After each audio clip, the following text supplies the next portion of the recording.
Hello and welcome to this week's tarot reading for all earth signs. I hope this finds you well. I trust you will use your own intuition as your primary instrument of resonance. Leave behind what does not reverberate.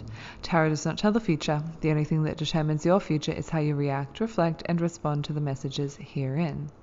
This week I was fortunate enough to procure some new tarot decks that pertain specifically to the astrology, so I'm very excited to use them not only in these readings for SoundCloud but also on my Patreon and some videos that I think I will start to release going forward. But the cards that I have are the Moon Oracle deck by Caroline Smith and John Astrop and the Arcana of Astrology by Claire Goodchild, and they're very interesting cards indeed, more so the Moon Oracle because they pertain to the lunar mansions.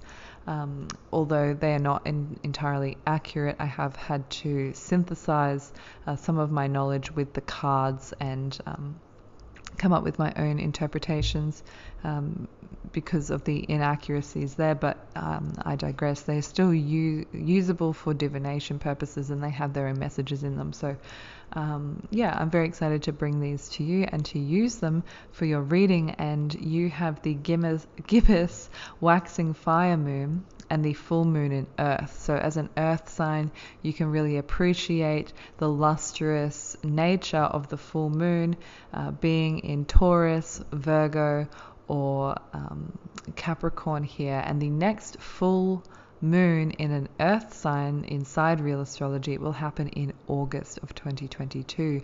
So looking forward to the blossoming flower of that moon and how it will play in your life, and looking at Capricorn in your chart and looking to see what's activated in that zodiac, what house Capricorn is sitting in, and any planets that are sitting in Capricorn for you. The other cards that I have are Eris, the goddess of discord and also an asteroid, and then the 8th house. So the 8th house is naturally ruled by Scorpio, and the planet of the 8th house is Mars. So looking to see where Mars is, looking at your 8th house, looking at Scorpio, what's going on in there, and of course the full moons that are happening in the next 2 months will be in Scorpio. So looking towards the full moon in in May and June will be in Scorpio. So seeing what's being activated in your 8th house and what's being activated in Scorpio in those months. But really looking to rid yourself of any discord that you feel. And discord has kind of come up in this reading twice, one with Eris and then of course the 5 of Wands that is here. So looking to alleviate any disputes that you're having, looking to really get away from drama, from instability, and not concern yourself with this lower vibrational energy. You really want to focus on bringing that project, relationship, idea, whatever it is, to fruition, and you can't do that if you are distracted by this discord, by these crazy turbulent energies that are happening here. But I do see with the Knight of Swords and the Knight of Pentacles, it's a slow progression. However, your heart is really in it. You're really strategizing. You're really going out on a limb, so to speak. And although your progress, like I said, is steady and slow, there is a lot of energy behind what it is that you want to do, whether that be intellectual energy, communication, having a lot of conversations with people, and the Page of Wands is here too. So getting those messages back and forth, making new relationships as well, the Page of Wands, and really focusing on these things, because I see here I have the Ace of Pentacles and the Ace of Wands here as well, is that there is a whole new project that is going to start after this one has finished. And these two cards really go hand in hand with the full moon in earth, Ace of Pentacles, and the waxing gibbous moon with the Ace of Wands. So a lot of energy behind what you're wanting to do, and then of course the steadiness and the blossoming of the flower there with the Ace of Pentacles and the full moon. So it's this equilibrium between the fire and the earth. And there's actually no water in your, apart from the 8th house that's happening here, there's no water that is seen here in your reading. It's all very much earth and fire, and then of course we have the Justice card and the Knight of Swords here. So it's that in between, the equilibrium between. So this isn't a very emotional time for you. It's more of a practical time, a more of a energy driven time, a more of a getting stuff done time. And the Empress sitting here in the upright position is saying to me that it's going to be very fruitful. It's going to be very progressive, very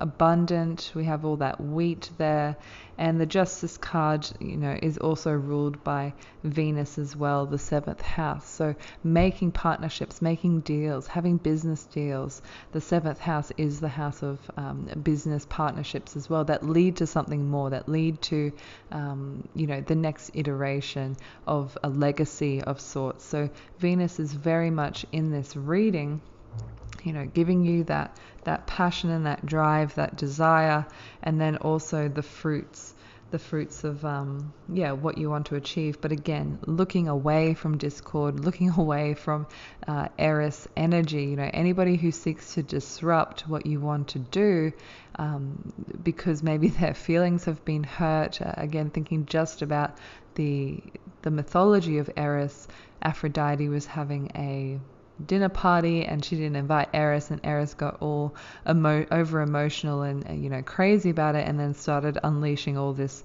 craziness on the world, the apple of discord. And sometimes people's feelings get hurt, but that's business. Business is business. And I really do see this as because like I said, there are no water cards here. It's apart from the 8th house.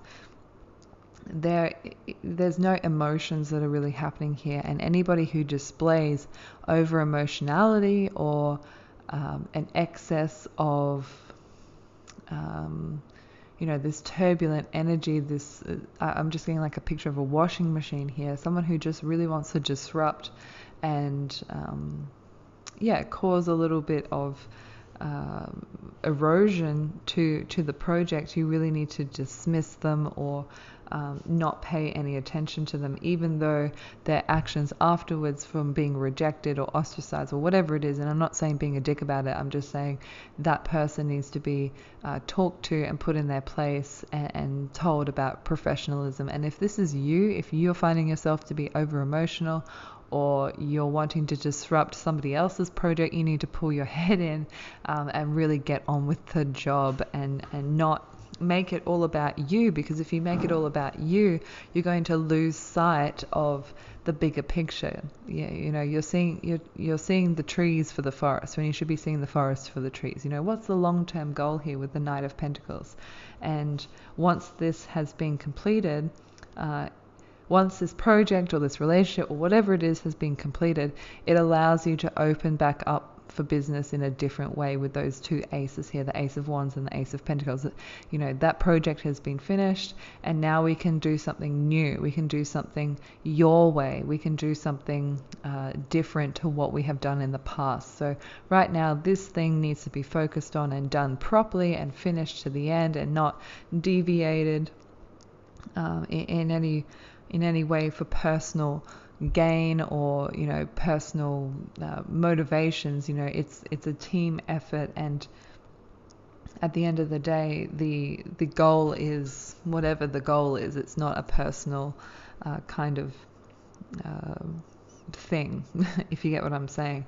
Whereas when it's done, it allows you to have that Pentacles moment where we can start again from fresh and just go, oh, okay, what do we want to create now? What do we want now? This is all new slate. Let's bring the creative energy to this and the the power of stability here as well and create something new. So that's really what I'm seeing here, but it's definitely a little bit of diplomacy, a little bit of kind of ignoring the people who are acting out. And again, if you're the person that's acting out, you need to fix that. You really need to rein that in, because the next step or the next project, you might not be invited at all. And again, it comes back to that Eris kind of mentality. You're currently sitting at the table, but the next time that there's a party, you won't be invited, and then that'll hurt you even more. So, yeah, and if somebody is displaying these traits, be prepared for more discord, if you don't invite them to the next iteration of the project. So really being diplomatic, again, the Justice card being in reverse here, and being a judge, or that what's the word, the voice of reason, I would say, is really needed here. But in terms of the overall, it's a very fruitful venture. I feel as though you might be dealing with somebody else's money here too. And if you are, again, that person might be over emotional in the sense that, you're in control of, of their money, essentially, because the 8th house is indicative of hidden money, somebody else's money, that sort of thing. So that's really what I'm seeing for you this week. I don't think I can pull anything else out of this. Thank you for listening. Bye.